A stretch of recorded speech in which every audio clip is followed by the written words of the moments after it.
Margaret Cole set a gold pen beside my plate and pushed an ivory folder toward me. "Sign it, Claire.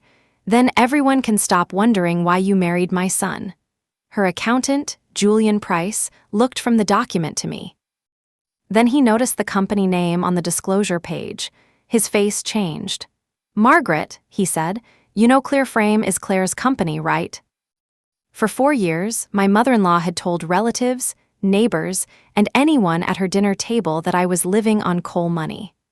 That night, she learned I had built the company her own accountant trusted. What she did next was worse than the accusation. "I'm Claire Bennett. I'm 31, and I live in Raleigh, North Carolina with my husband, Ben. I founded ClearFrame Systems 5 years ago. We make software that helps mid-size businesses catch duplicate invoices, hidden fees, and vendor mistakes before money leaves their accounts. It isn't glamorous. It is useful. Before I tell you how a family dinner became a financial ambush, think about this. Would you sign a document just to prove someone else's lie? If this kind of story matters to you, subscribe and stay with me. To understand why Margaret put that folder in front of me, you need to understand the Cole family. They weren't old money, though Margaret liked the phrase. Ben's late father had built Cole house interiors from one storefront into 3 polished showrooms. The family owned a large brick home, a lake cottage, and enough expensive furniture to make every room look staged. From the outside, they seemed rich. Inside the family, money was less a fact than a language. Margaret used it to rank people, reward loyalty, and remind everyone who had been invited into her world. I met Ben when I was 25. We were both waiting for coffee at a downtown conference on small business technology when the line stopped moving because the payment system crashed. Ben looked at the frozen screen and said, "That thing has one job." I laughed harder than the joke deserved. He was 30 then, broad-shouldered, slightly rumpled, and carrying a notebook full of building sketches. He managed commercial renovation projects for an architecture firm. I was a financial analyst with a side business and a laptop that overheated whenever I opened more than 6 tabs. We talked through the first panel and missed the second one on purpose. Ben asked good questions. He listened to the answers. He didn't turn every story back toward himself. By the end of the day, he knew I wanted to build a company that made business spending easier to understand. I knew he hated decorative columns, loved old movie theaters, and called his mother every Sunday. Nothing about him suggested family wealth. His watch had a cracked leather band. His car was 9 years old. When he invited me to dinner, he chose a taco place where we could hear each other talk. Margaret met me 6 weeks later at Cole House, the flagship showroom near North Hills. She wore cream slacks, a silk scarf, and the expression of someone checking a delivery for damage. Ben introduced me as a financial analyst who was building software on the side. Margaret smiled and said, "That sounds ambitious." Then she asked where I had gone to school, what my parents did, and whether I rented or owned, and each question sounded friendly. Together, they felt like a credit application. I answered anyway. My mother worked for the Postal Service. My father repaired heating systems. I had loans, savings, and no family trust. When I went to the restroom, I heard Margaret ask Ben whether I understood the expectations that come with his background. The showroom restroom shared a thin wall with her office. Ben answered, "My background is student loans and a used Honda." Margaret lowered her voice, but not enough. "That is what people see." I stood by the sink with water running over my hands. It was my first lesson in the Cole family. Facts mattered less than the appearance Margaret was protecting. I told myself she was cautious because Ben was her only child. I wanted to be generous. That became a habit. Ben did not have a trust fund. His father had paid part of his college tuition, and Ben had borrowed the rest. He earned a comfortable salary, but so did I. On our 3rd date, he showed me his student loan balance because he believed serious relationships needed honest numbers. I showed him mine. We split dinner, planned cheap weekends, and saved for emergencies. The only money Ben expected from his family was nothing. He had left Coal House after college, because working for Margaret meant agreeing with her before she finished speaking. A year after we met, Ben proposed in the empty lobby of a theater he was helping restore. There was dust on the seats and blue painter's tape across the floor. He held out a simple ring and said, "I can't promise a perfect house, but I can promise I'll keep working on it." That sounded like him. I said yes. We called my parents first. Then we drove to Margaret's house because Ben wanted to tell her in person, and she opened champagne, hugged him, and kissed my cheek. For almost 20 minutes, I thought I had misjudged her. Then Margaret brought out a slim gold pen in a velvet box and placed it in my hand, saying it had belonged to Ben's father. "Richard used it for every important contract," she told me. "Now you'll be signing family papers too." I thanked her. The pen was heavier than it looked. When Ben stepped outside to take a work call, Margaret touched the box and added, "A marriage is romantic at first. Later, it becomes an arrangement. Smart women understand which side of the arrangement they're on." I asked what she meant. She smiled. "You're a numbers person, you'll figure it out." That was the first time she implied I wanted Ben's money. It was not the last. At our engagement dinner, Margaret introduced me to her sister as the young woman who finally convinced Ben to enjoy the advantages he was born with. I corrected her. Ben and I paid our own bills. She laughed as if I had made a sweet joke. Later, while people passed cake, she said, "Claire is very independent, which is what every ambitious woman says before the mortgage comes due." A few relatives smiled. One looked away. Ben squeezed my knee under the table. In the car, I told him the comments embarrassed me. Ben gripped the steering wheel and said, "She does this when she's nervous." I asked what she was nervous about. "Losing me, probably." He promised to speak with her. He did, and she called me the next morning. "I'm sorry you misunderstood my humor," she said. "Our family teases, you'll need a thicker skin." It was an apology shaped like another criticism.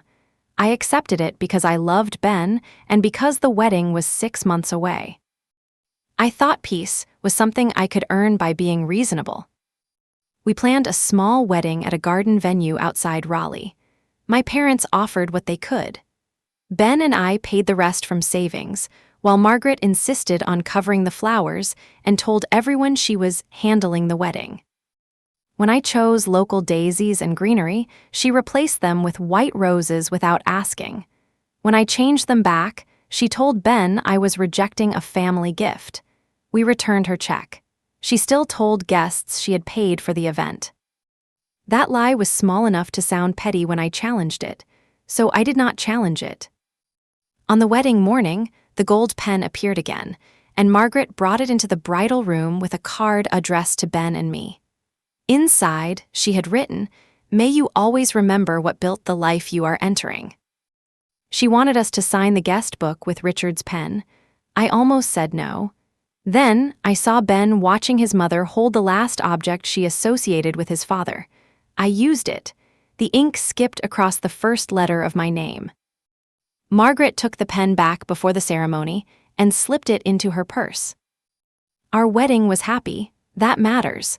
My father danced badly. Ben cried during his vows. My mother carried extra safety pins and fixed 3 dresses before dinner. Margaret gave a polished toast about legacy. She said Ben had always been generous and that she hoped I would treasure everything generosity had placed in my hands. The room went still for half a breath. Then someone clapped. I looked at Ben. He looked ashamed. I smiled for the photographs because I refused to let one sentence own the day. But I did not know that silence would cost more later.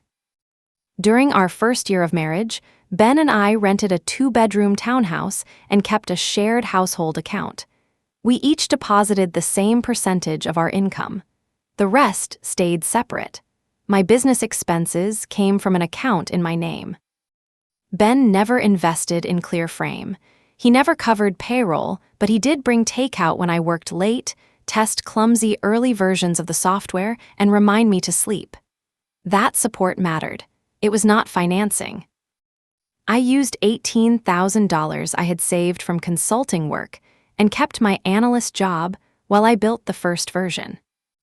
ClearFrame began because I had watched companies lose money in boring ways. One vendor sent the same invoice twice. Another raised a monthly fee by a few dollars across hundreds of accounts. Nobody noticed until the damage was large. I wanted a system that noticed early, so I hired a freelance developer and learned enough code to be useful instead of annoying. Our first client was a local roofing supplier. The software found 37 duplicate charges in 1 quarter. The owner paid us, referred 2 friends, and let me use his conference room on Fridays. Margaret called it my little invoice project and asked Ben when I planned to return to a stable career, though I still had one. When ClearFrame signed its 10th client, Ben mentioned it at Sunday lunch. Margaret raised her glass and said, "Wonderful. It's good that Claire has something of her own." The phrase sounded supportive until she added, "Especially since Ben has been carrying so much." He had not been carrying my company. He had not even paid my phone bill. But every person at the table heard her version first. I corrected her that time. Ben supports me emotionally, but the business pays for itself. Margaret cut into her salmon. "Of course, I only meant marriage is a partnership." Her sister nodded. Ben said, "Mom, Claire funded the company before we got married." Margaret gave him a wounded look. "Why are you both so defensive?" The conversation moved on. Mine did not. I spent the drive home explaining a truth that should not have needed a defense. Ben agreed with me. Then he said, "At least everyone heard me correct her." I wanted to believe that was enough. 2 weeks later, Ben's cousin Lauren called me. We were friendly, but not close. She said she was opening a boutique and needed a short-term loan. I wished her luck and asked why she was calling me. She hesitated.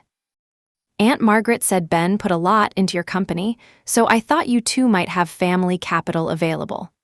I felt heat rise into my face. The rumor had moved beyond teasing. It was now a financial story with consequences. I told Lauren the truth and declined the loan. She apologized. Margaret did not. I called Margaret that evening. Ben sat beside me at the kitchen table. I kept my voice steady. "Please stop telling people Ben financed ClearFrame. It isn't true, and someone just asked us for money because of it." Margaret sighed. "Lauren is irresponsible." "Don't blame me for that." I repeated the request. She said, "I tell people my son supports his wife. Most women would be grateful." I said support was not the same as ownership or funding. Her answer came fast. "You seem very invested in making sure no one connects your success to this family." That sentence stayed with me. It turned my independence into evidence against me. If I accepted help, I was using Ben.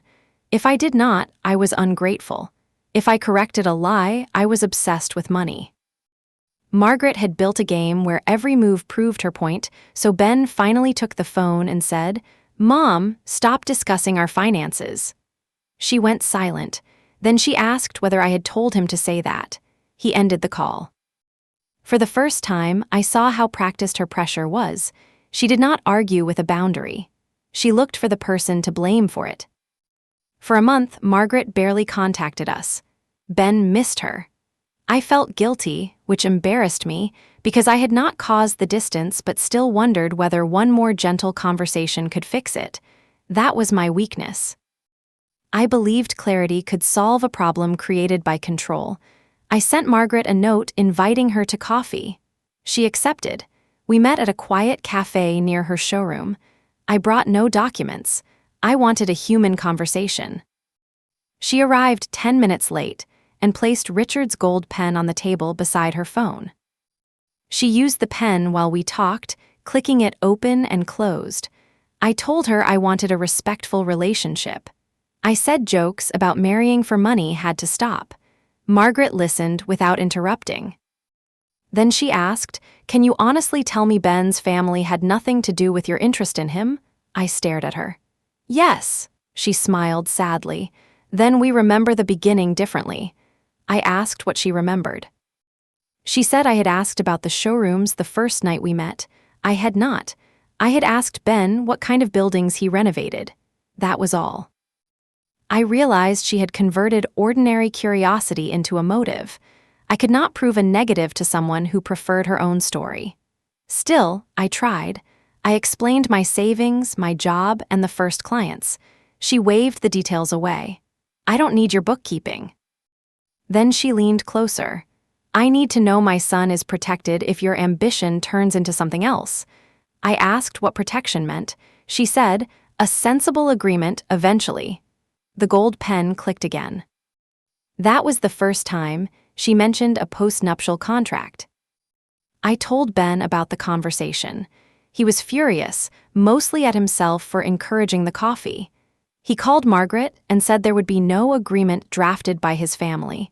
She insisted she was only thinking ahead. Ben answered, "Our marriage is not your asset."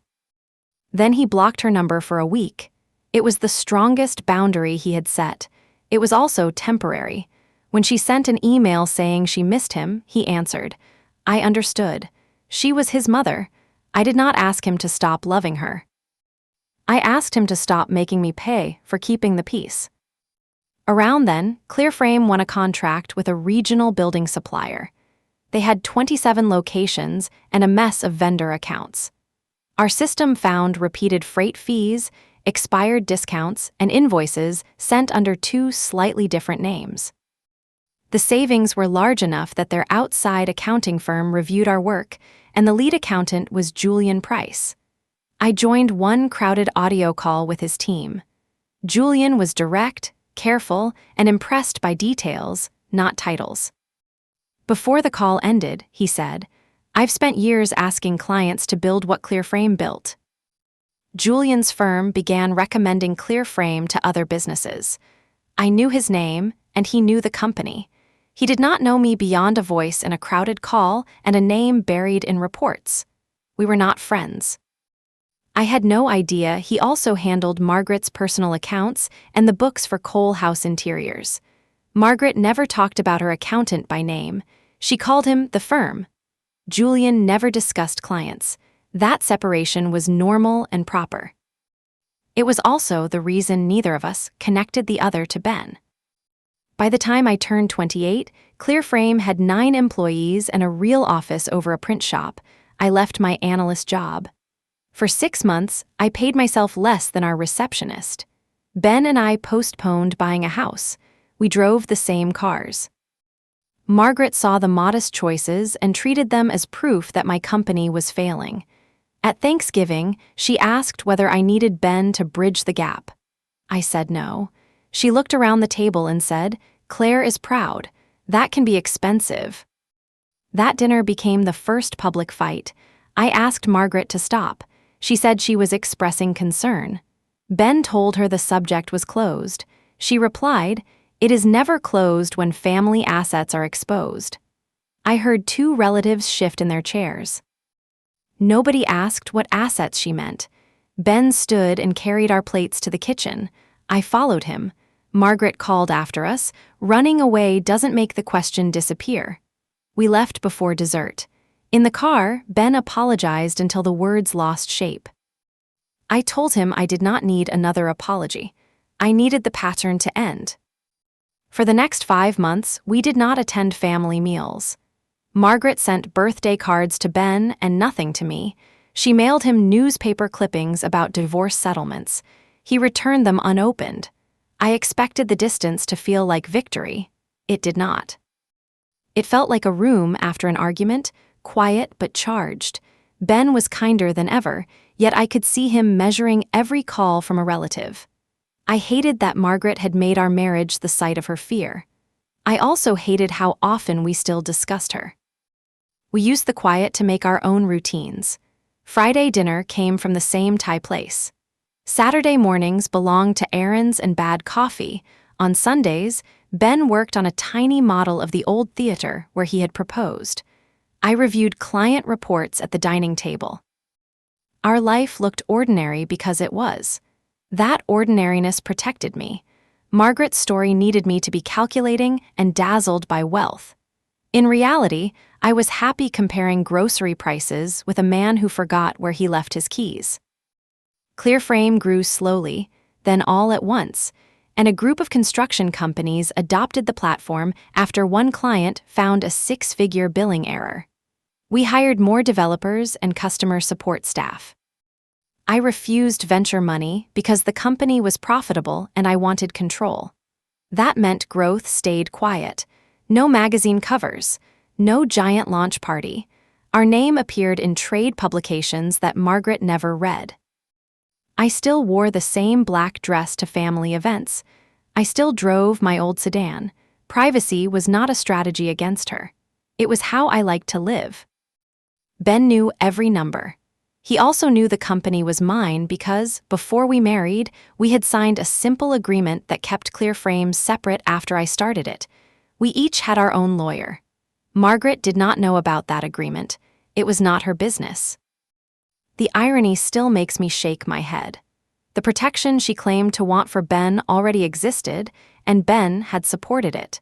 She could not imagine that because her concern was never really legal. She wanted control of the story and access to whatever the story produced. When we bought a modest house near 5 Points, Margaret learned from a cousin. She called Ben and asked why there had been no family discussion. Ben said, "Because Claire and I bought a house." Margaret asked whether his name was on the deed. He told her both names were, then she asked how much I had contributed. Ben ended the call. 10 minutes later, she texted him, "Secrecy is not the same as independence." He showed me the message. I laughed once without humor. She had found another way to make privacy look guilty. A month later, Margaret invited us to a charity auction at Cole House. Ben wanted to go because the event honored his father's work. I agreed with one condition. If she discussed our finances, we would leave. Ben said yes. For most of the evening, Margaret behaved, and she introduced me as her daughter-in-law and asked about my work without adding a joke. I began to relax. Then a donor approached me and said, "Margaret tells me Ben is the real risk taker behind your company." The donor meant it as praise. That made it worse. I found Margaret near a display of dining tables. "You promised," I said. She widened her eyes. "I promised what?" Ben joined us. The donor stood close enough to hear. Margaret smiled at him and said, "Claire is sensitive about credit." I felt the room tilt. This was not a misunderstanding. She had taken my labor, handed it to her son, and made my objection sound vain. I said, "Ben neither funded nor founded my company." The donor apologized and walked away. Margaret whispered, "You embarrassed me at my own event." I answered, "You used my work to decorate your story." My voice was low, but 2 people heard it. Margaret's face hardened. Ben said we were leaving. In the parking lot, he told me I had done nothing wrong. I believed him. I still cried on the drive home. Not because I doubted my company, because public lies force private people into public defense. Margaret knew I hated that. She used it as leverage. If I corrected her, I looked obsessed with money. If I stayed quiet, her version became the only one. The next morning, Ben sent his mother an email saying we would not attend events where she misrepresented my work or our finances. He asked her to correct the donor. He copied me. Margaret replied only to him, "I will not be managed by your wife." Ben forwarded the message to me and then wrote back, "This boundary is mine too." That sentence mattered. For the first time, he stopped acting like a translator between 2 difficult women. He named the problem as his mother's behavior. Margaret responded by telling relatives I had isolated Ben. Invitations stopped. A family group chat disappeared from his phone. His aunt called and asked whether he was safe. Ben said, "Claire didn't make me leave anything. Mom made respect the price of entry." His aunt grew quiet. She had heard Margaret's version first. Some relatives believed us. Others preferred the simpler story about an ambitious wife. We stopped trying to persuade them. That choice gave us peace, but it also left Margaret's lie mostly untouched. At ClearFrame, my life moved in the opposite direction. We reached 30 employees. We opened a second floor and hired Maya Reed as Chief Operating Officer. Maya was practical, funny, and allergic to drama. She knew Ben because he brought lunch during our busiest weeks. She also knew I had funded the company myself because she had reviewed every old capital record before joining. When I once mentioned Margaret's rumor, Maya stared at me and said, "She thinks Ben secretly built this while managing office renovations." I laughed until I had tears in my eyes. Maya did not become part of the family conflict. That was one reason I trusted her. She never suggested a public announcement or a humiliating reveal. She said, "Your work does not need your mother-in-law's permission to be real." I wrote that sentence on a sticky note and placed it inside my desk drawer. It helped on days when I wanted to publish every bank statement just to prove a point. I did not. Privacy was still mine.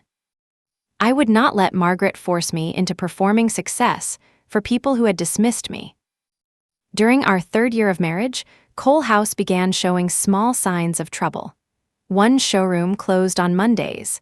A delivery company complained online about late payment. Margaret sold 2 antique pieces she had always called family treasures. Ben noticed, but she insisted the business was repositioning. He offered to review the building plans for a smaller location. She refused.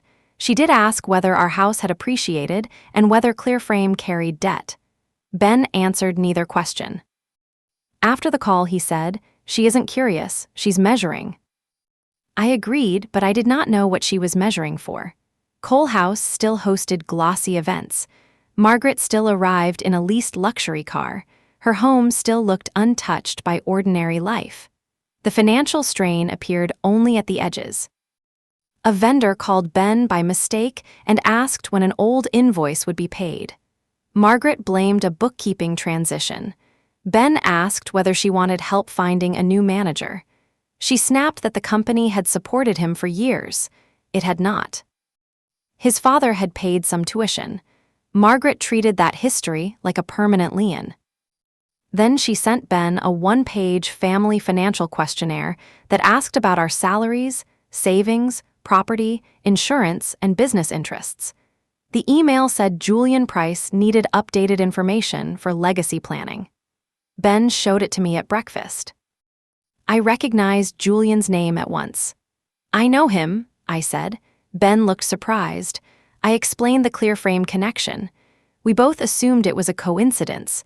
I also knew no accountant needed our private balance sheet for Margaret's personal planning. I told Ben not to complete it. He agreed and deleted the attachment. Margaret called that evening. "Julian needs the form," she said. Ben put the phone on speaker. "For what?" he asked. She repeated legacy planning as if volume made it specific. I asked whether Julian had requested information directly from us. Margaret paused. "He works for the family," I said. "He works for you." Her tone cooled. That distinction is exactly the problem with modern marriage. Ben told her we would speak to Julian ourselves if there were a legitimate reason. She said that would be inappropriate. Then she hung up. The next day, Ben emailed Julian from his personal account. He kept it simple. He said Margaret had sent a questionnaire using Julian's name and asked whether the firm needed information from him or his wife. Julian replied within an hour. His firm had not prepared the form. He was reviewing Cole House, but he could not discuss Margaret's affairs. He did not need our personal information. He thanked Ben for checking. That message confirmed a fact, not a motive. Margaret had created the questionnaire herself. Ben called his mother. She admitted making the form but said Julian had encouraged complete family visibility. Julian had said no such thing. Ben asked why she used his name. Margaret replied, "Because you respect professionals more than you respect me." He said the lie was the reason. She began to cry. Then she accused us of treating her like a criminal. Ben almost softened. I watched it happen in his face. Old reflexes are fast. I touched his arm. He said, "We'll talk when you can be honest," and ended the call. I made a mistake after that. I told myself the lie had been exposed, so the danger had passed. I underestimated how frightened Margaret was. Fear did not make her more honest. It made her more strategic. She stopped asking for numbers. Instead, she began talking about protection. She mailed Ben articles about marriages and business ownership. She sent him the name of a family lawyer. She left a voicemail saying, "I only want to ensure Richard's work stays with Richard's blood." There was no inheritance waiting for us. The phrase was theater. Ben wanted to block her again. I suggested one final conversation instead. That was my mistake. I was tired of the conflict living in fragments, one text and rumor at a time. I wanted a room, a clear question, and a clear answer. I believed directness would corner the truth. Ben warned me that Margaret would turn the meeting into a performance. I said, "Then let her perform. We'll leave when the conversation stops being honest." Later, I realized she had been rehearsing for years. Margaret proposed dinner at her house on the first Saturday in October. She said Julian would attend because she wanted everyone to understand the family's financial picture. Ben refused at first. She promised there would be no questionnaire and no pressure. She wrote, "Just facts with a neutral professional present." Ben asked Julian whether he knew about the invitation. Julian said Margaret had scheduled a business review that evening and told him Ben might join. He had not been told I was coming. He sounded uneasy, but not alarmed. I almost canceled. Maya told me to trust the feeling. Ben said we did not owe Margaret another chance. I agreed with both of them, then chose to go anyway. My reason was not noble. I wanted the lie finished. I wanted Margaret to say what she believed while someone outside the family could hear it. I also wanted Ben to stop wondering whether his mother's fear hid a reasonable concern. Sometimes certainty is expensive. I decided one dinner was a price I could control. Before we went, I called the lawyer who had handled our original marital agreement. Her name was Dana Brooks. I did not ask her to prepare anything. I asked one question.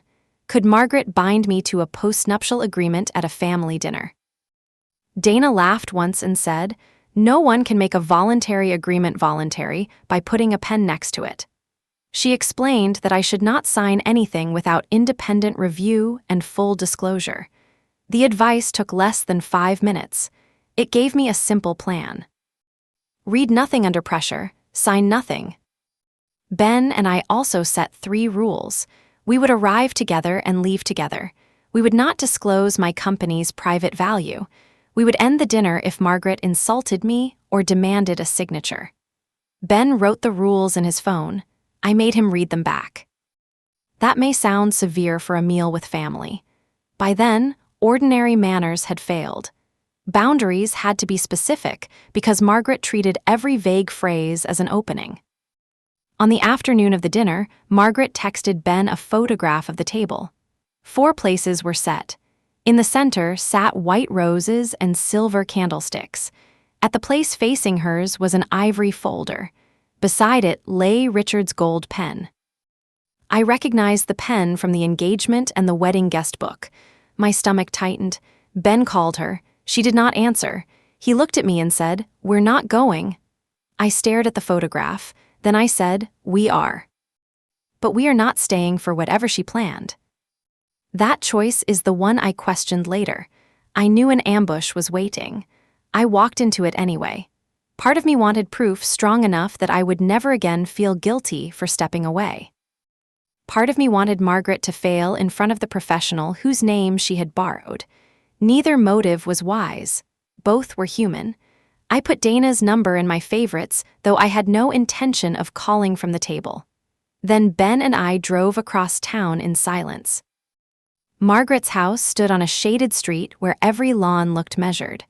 Richard had bought it when Cole House opened its second location. Margaret had renovated it 3 times, but kept the original brass knocker. She opened the door before we reached it. She wore a dark green dress and the pearl earrings from our wedding. "Thank you for coming," she said. Her voice was warm enough to make the folder feel more threatening. Julian's sedan was already in the driveway. Julian stood when we entered the dining room. Margaret introduced us. He said my name sounded familiar, but he could not place it. I told him we might have shared a vendor call. He nodded politely. That is possible. Margaret said, Claire works in software, with the same tone she used for hobbies she did not understand. Julian took his seat. His eyes moved once toward the ivory folder, but he asked no questions. Ben asked why the folder was at my place. Margaret said we would discuss it after dinner. I moved it to the sideboard without opening it. No papers during the meal, I said. Margaret's mouth tightened. Julian looked down at his notes. We sat. The first course was soup from a restaurant, though Margaret pretended she had made it. She asked Julian about interest rates. She asked Ben about a hotel renovation. She asked me nothing. The gold pen remained beside my plate because I had moved only the folder. I picked up the pen and placed it on top of the folder across the room. Margaret watched me do it.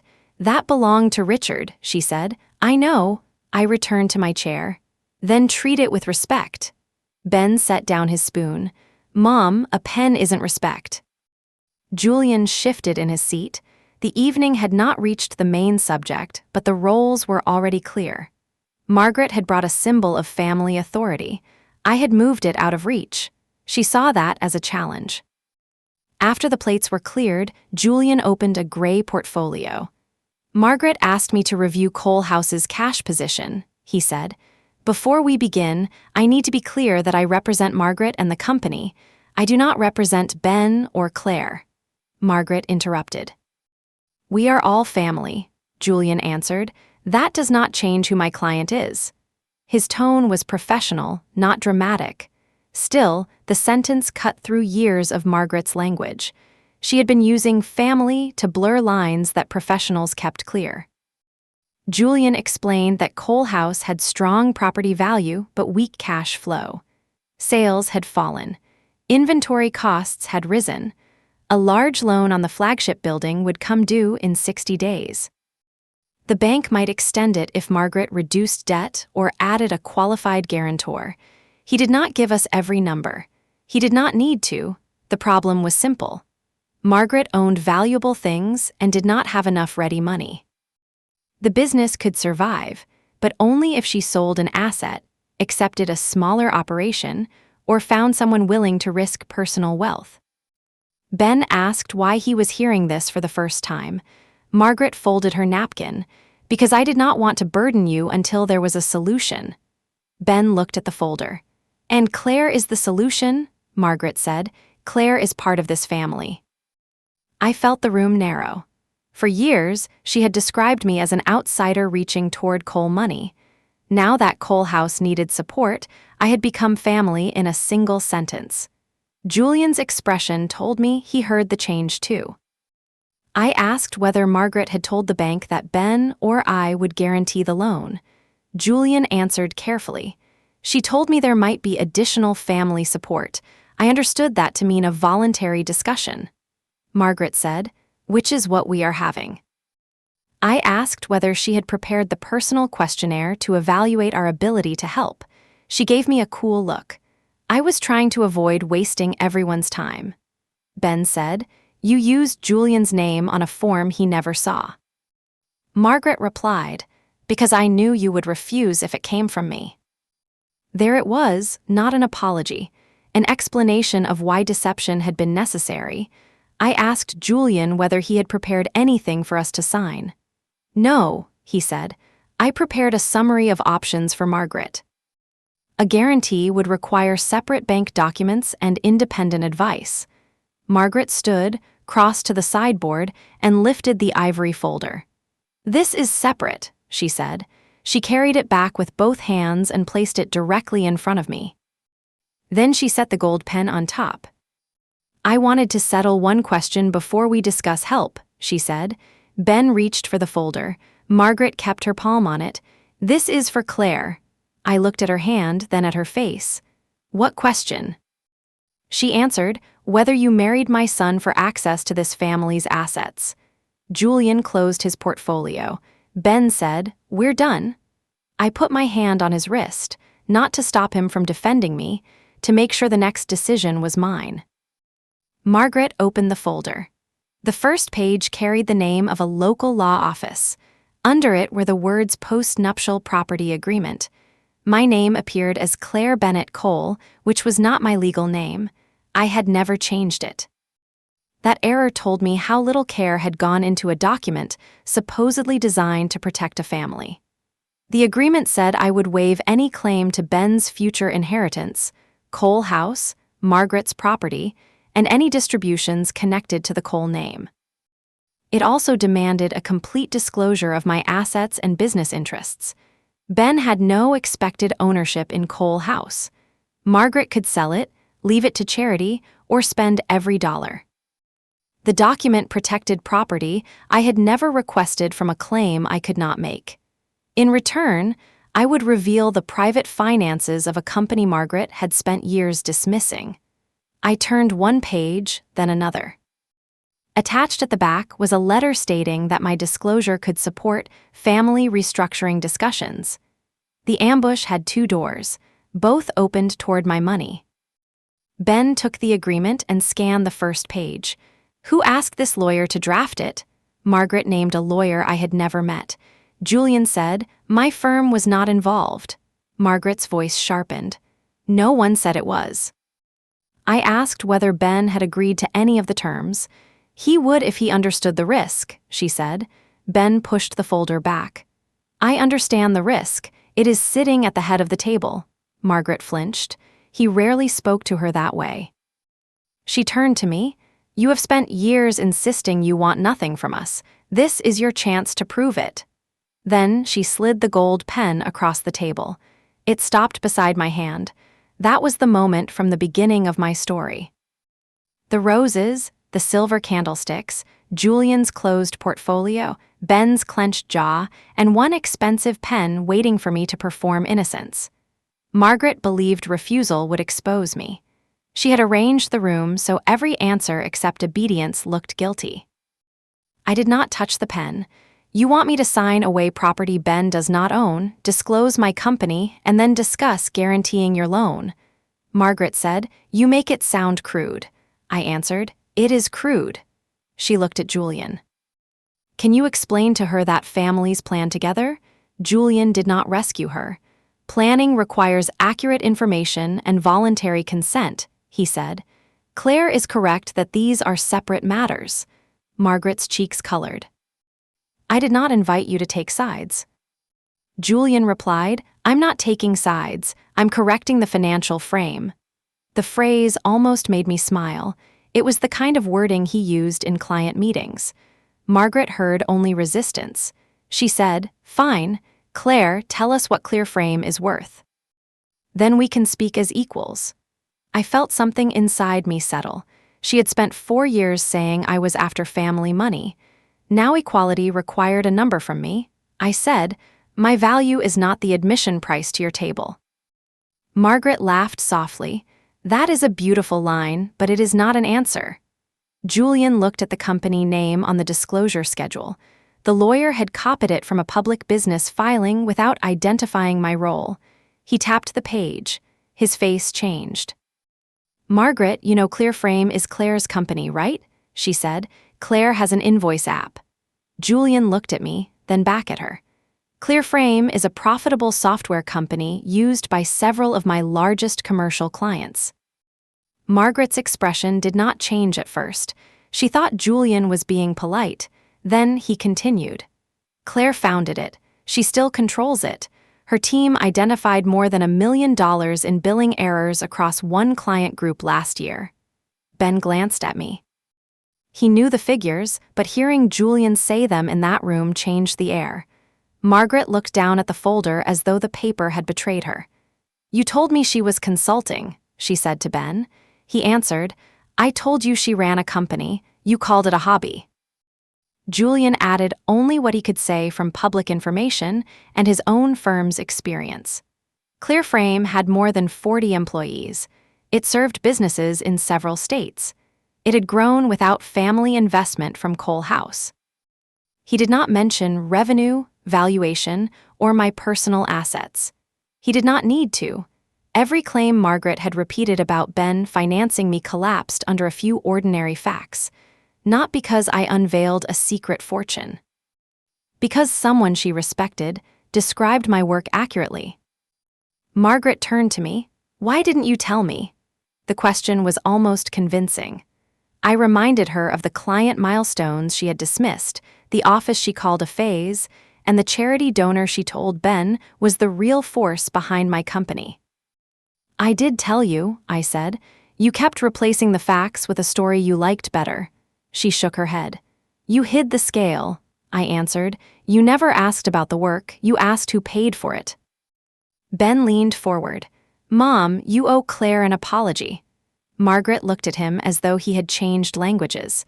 "For protecting you," he said, "for lying about my wife." Her voice rose. I repeated what any reasonable mother would suspect. Julian gathered his papers into a neat stack, but he stayed seated. Margaret pointed toward me. "She used a different last name. She kept her company separate. She let us think she needed you." I said, "I used the name I was born with." "You decided modesty meant dependence." For one brief second, Margaret looked embarrassed. I might have accepted embarrassment as the beginning of honesty. Then her fear took over. She straightened in her chair and said, "This changes the practical issue." Ben asked what she meant. "If Claire has resources, there is no reason for Cole House to lose everything Richard built." The accusation had vanished. In its place came entitlement.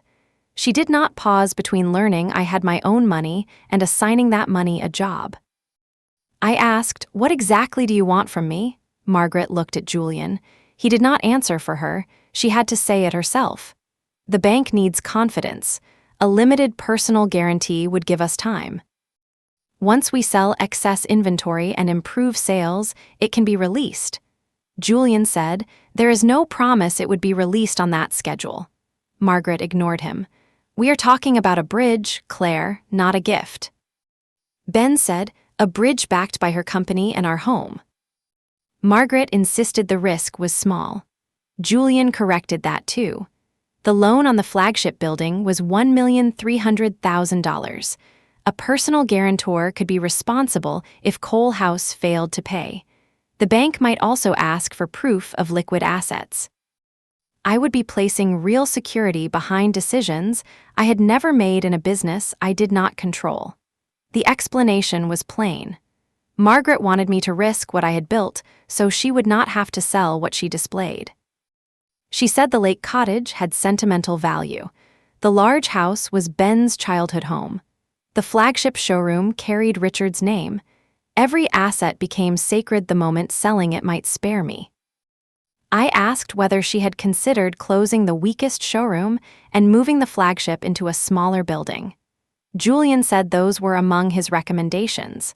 Margaret looked furious. "You cannot reduce a legacy to a spreadsheet." I said, "But you can reduce my company to collateral." Her answer came without hesitation. "Your company is growing. You can absorb risk." I looked at the ivory folder. The agreement claimed I threatened Cole Wealth. The loan request assumed Cole Wealth deserved access to mine. Both ideas depended on the same belief. Margaret saw my work as available to the family, but family property as protected from me. I finally understood that proving I was not a gold digger would never satisfy her. The accusation was not a question. It was a tool. I asked Julian whether Margaret had told the bank I was willing to help. He paused before answering. "She asked me to model a refinancing option that included outside support. She did not give me permission from you, and I did not represent that she had it." Margaret snapped, "I said family support." Julian replied, "Claire is not an available funding source until Claire says she is." The sentence was obvious. In that room, it felt radical. Margaret turned on him. "Richard trusted your firm for 20 years. Julian's face stayed neutral. "That is why I will not pretend an unwilling guarantor is a plan." She accused him of humiliating her. He said he had come to discuss choices, not secure a signature. The distinction mattered. Margaret had arranged the dinner hoping professional authority would pressure me. Instead, the professional kept returning authority to the person taking the risk. Ben pushed his chair back. "We're leaving." Margaret's eyes filled with tears. "So that's it? Your father's work disappears because your wife wants to punish me?" Ben's face changed at the mention of Richard. He sat again.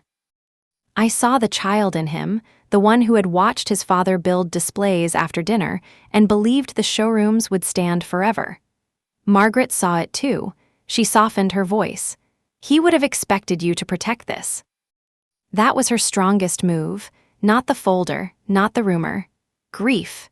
Ben looked toward the framed photograph of Richard on the sideboard. I could feel him slipping into an old obligation. I did not tell him what to do. I said, "Ben, ask what protecting it would require from you." He looked back at his mother. "What would I have to sign?" Margaret said. "Nothing tonight." Julian answered. "Any guarantee would likely include both household borrowers if joint assets support it." Ben closed his eyes. Margaret had not only planned to use my company, she had planned to pull him into the same risk after presenting the decision as my moral test. He asked whether she had disclosed all Cole House debt. Julian said the summary was complete to the records provided, but vendor obligations were still being confirmed. Margaret said the details could be handled later. Ben stood again. This time, grief did not move him back into the chair. Margaret looked at me with open anger. "You came here ready to say no," I answered. "I came ready not to sign under pressure." She pointed to the folder. "Then sign the property waiver, leave the loan aside, prove one thing tonight." Her voice was almost pleading. She needed some victory she could describe later. If I signed, she could say her suspicion had been justified. If I refused, she could say it remained unanswered. The old trap was still open. I pulled the folder toward me. Ben said my name, worried. I opened to the first page and picked up the gold pen. Margaret's shoulders loosened. For 4 years, that pen had appeared whenever she wanted family authority to look elegant. She had placed it in my hand at the engagement. She had used it at our wedding. She had clicked it through our failed coffee meeting. Now she expected it to turn coercion into consent. The pen wrote smoothly this time. Across the signature line, I printed one word: declined. Then I added the date in words and drew a line through the empty space beneath it. I did not sign my name. I closed the folder and turned it toward Margaret. The gold pen rested on top. Her face went still. Ben exhaled beside me. Julian looked away, giving the moment privacy even though he had witnessed all of it. Margaret whispered, "You think this is clever." I said, "No, I think it is clear." She told me I had proven I never intended to belong. I looked at her and felt the anger I had carried for years settle into something cleaner. "You spent 4 years warning everyone that I wanted your money," I said. "Tonight, you proved you wanted mine." No one spoke. It was not a perfect line I had planned. It was the simplest truth in the room. She said Cole House was Ben's heritage. I said heritage was not a debt I had agreed to guarantee. She said family helped family. I asked when that rule had applied to my reputation. She said I was being vindictive. I answered, "Vindictive would be wanting you to fail." I want your decisions to stop reaching into my accounts." I slid the folder farther away. "I will not sign this agreement. I will not guarantee the loan. ClearFrame will not lend money to Cole House." Margaret tried one last argument. She said the bank only needed my name because my company made me look stable. She promised never to interfere with ClearFrame. I said, "You are interfering now." Then I set a final boundary. Before Ben or I attended another family event, she had to correct the story she had spread. Not a private apology. She had told the lie publicly, so the correction had to reach the same relatives and donors. She did not have to praise me. She had to state that Ben had not funded or founded my company. "You want me to humiliate myself," she said. I answered, "I want you to stop using my humiliation as protection for yours." Ben told her the boundary came from both of us. Margaret looked at him. She has turned you against your own family." He said, "You keep saying that whenever I disagree with you. Claire did not make this choice for me." Then he took my coat from the back of the chair. It was the first time he defended our boundary without apologizing for the cost. Julian stood too. He told Margaret he would send a written list of restructuring options on Monday. He added that his firm could not continue any financing discussion based on assumed support from Ben or me. Margaret asked whether he was abandoning her. He said no. He was removing a false assumption from the plan. Without a guarantor, she would need to sell an asset, reduce the business, or seek another lender on terms Cole House could carry a loan. The consequences became visible before we reached the door. We left Margaret standing beside the dining table. The ivory folder remained where I had pushed it. Richard's gold pen lay across the word I had written. Outside, the air had turned cool. Ben unlocked the car, then stopped with his hand on the door. "I'm sorry I kept asking you to give her one more chance," he said. I told him I had made the same mistake. We had both confused access with hope. The difference was that hope did not require us to keep entering the same trap. On the drive home, neither of us celebrated. Cole House was still in trouble. Margaret was still Ben's mother. ClearFrame was safe, but our marriage had been used as a bargaining table. Relief came mixed with grief. Ben said he should have corrected the money story more forcefully at the beginning. I said I should have stopped explaining myself sooner. We agreed on one new rule. Family conflict would never again be managed through silence. If a lie affected both of us would answer it. Monday morning, Julian sent Ben and me a brief note. He confirmed that neither of us had authorized financial support and that his firm would not use our assets in any Cole House proposal. He did not share Margaret's private records. He did not gossip about the dinner. That restraint made his support more credible. He had not rescued me. He had simply refused to let Margaret turn his professional role into pressure. The decision at the table had remained mine. Margaret did not send the correction that week. Instead, she called relatives and said I had refused to save Richard's legacy. That version traveled quickly. Lauren, the cousin who had once asked me for a loan, called Ben for context. He told her the truth in 3 sentences. Margaret had presented a postnuptial agreement without his consent. She had asked me to guarantee a business loan. We had declined both. Lauren was quiet, then said, "That is not what she told us." Ben answered, "That is why we are done with second-hand stories." Within a month, enough relatives had heard both versions that Margaret's old accusation stopped working.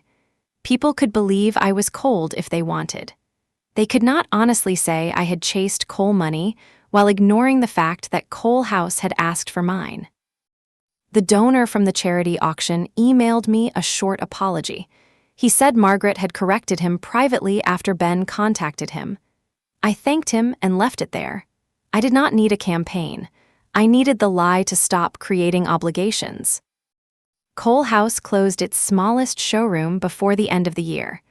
Margaret sold the lake cottage and used part of the proceeds to reduce the loan. The flagship stayed open in a smaller form. No one lost a childhood home. No legacy vanished. The solution had existed before my name entered the conversation. It simply required Margaret to surrender an image she valued more than the numbers. I did not enjoy watching her sell the cottage. I also did not offer to prevent it. Consequences are not cruelty when they belong to the person who made the choices.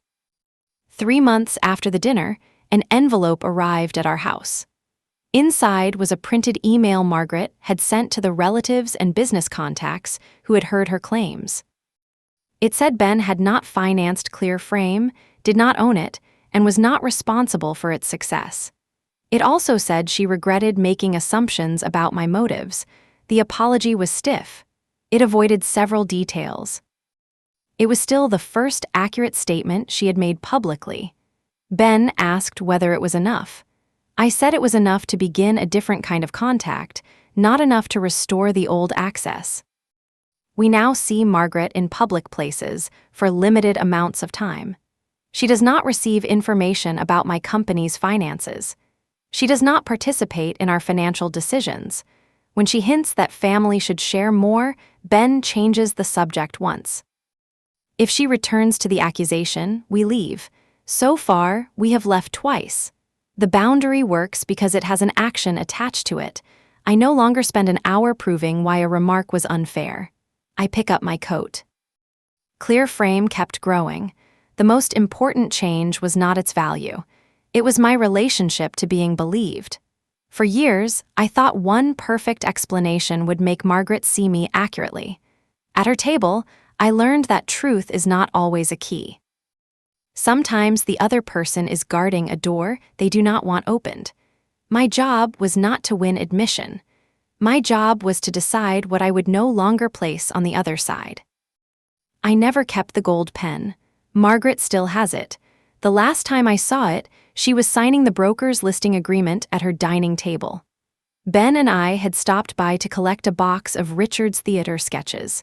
She paused before writing and looked at me. Neither of us mentioned the ivory folder. The pen was only a pen then. It no longer had the power to make obedience look like family.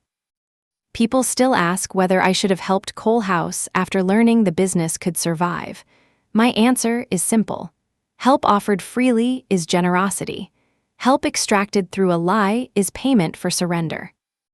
Margaret wanted me to prove I had not married for money by risking everything I built.